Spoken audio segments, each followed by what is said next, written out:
The Dominican Republic has become and taken over presidency of the Security Council for the month of April. Joining me is the President of the Security Council and Special Envoy of Dominican Republic to the United Nations Security Council, Ambassador Jose Singer.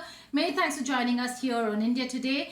After much prodding, the United Nations Security Council has finally taken up the issue of COVID-19, the coronavirus pandemic. What took the Security Council so long? How did the UN Security Council finally managed to discuss the pandemic?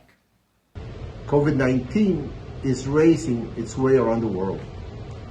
There is growing concern about its unprecedented magnitude of its outbreak globally and its impact on international peace and security. We need an urgent, coordinated, united, and global response.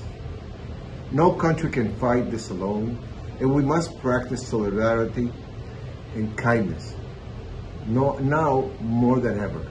And the Security Council has an important role to play. Really, we have so many conflicts around the world, but right now there's only one conflict and one war to fight, and that's the war against COVID. And the only way we're going to be able to do this is not through unilateralism, but it's through multilateralism. We need to unite and fight this war between us, as a group, as a world. As you might know, on April 9th, the Security Council held its first meeting on the impact of COVID-19 on the issues that fall under the Council's mandate. The Secretary General briefed the Council. It was an opportunity to share views and recommendations going forward. The meeting was the first of our discussions around COVID, and we will keep discussing it, including through thematic issues and country-specific discussion. One thing is sure, Security Council members understand the seriousness of this issue, precisely when people living in conflict contexts are deeply vulnerable to impact of the COVID-19 pandemic. Ambassador Sir, was there stalling by the Chinese? Did China stall over the bickering, the bitter bickering that we've seen between China and America, blaming each other and questioning the origins of the virus and the questions about transparency? To be honest, no one was prepared to tackle such an unprecedented crisis. The global outbreak of COVID-19 is probably the biggest threat to peace and security the organization has faced since its founding.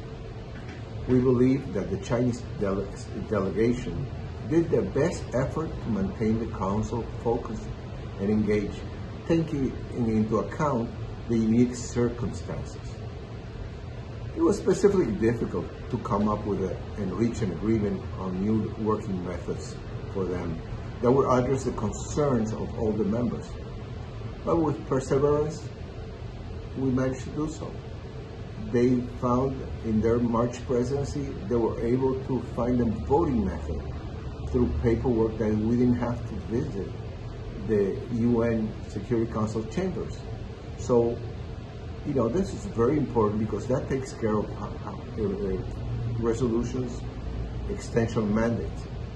For our presidency, we wanted to be even more, the more we had working methods approved, so there would be totally transparent, and that the UN members and the whole world sees that we are engaged.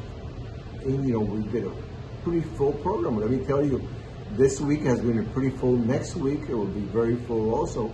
So we're trying to show the world that we can work under the conditions, and we will be improving even more.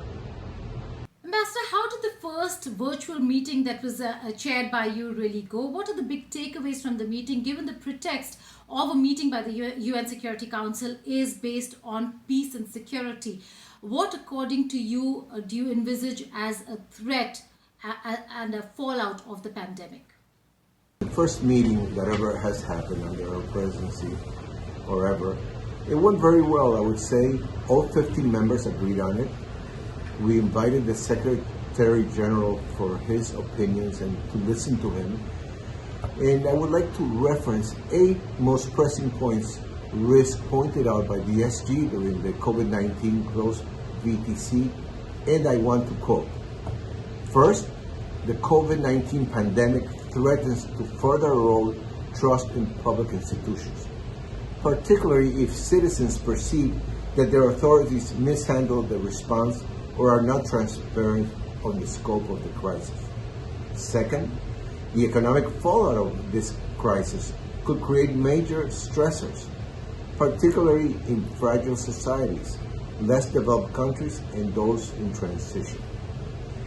Third, the postponement of elections or referendum, or the decision to proceed with a vote, even with mitigation measures, can create political tensions and undermine legitimacy. Now, there are 2 draft resolutions being discussed at the United Nations Security Council. One initiated by Tunisia, the Tunisian draft that is being discussed by the elected 10. And then there is the French initiative that is being discussed by the P5, or rather was being discussed and now has been stalled. What are the reasons for the one of the resolutions being stalled, and what is the content of the draft resolutions? I wouldn't say that these resolutions have stalled. What I can say, that discussions have been taking a bit more time than expected. Both resolutions are trying to address the possible impact of the COVID-19 pandemic to peace and security, and the idea is to come up with a unified Security Council message and commitment. However, as I said, discussions are still taking place. Security Council members are carefully deliberating on the role that the Security Council can play within its mandate pertaining to the COVID-19 outbreak. If you remember, the Ebola resolution, I understand, I was not in the Council, but it took over a year. Now, would the Security Council also be looking at the larger perspective of clarity on the origins of the virus, because that has been in question. Many countries, particularly the United States of America, questioning the origin of the virus. In this regard, we consider that the most pressing issue is the effect of the most vulnerable populations, particularly those living in conflict-affected areas.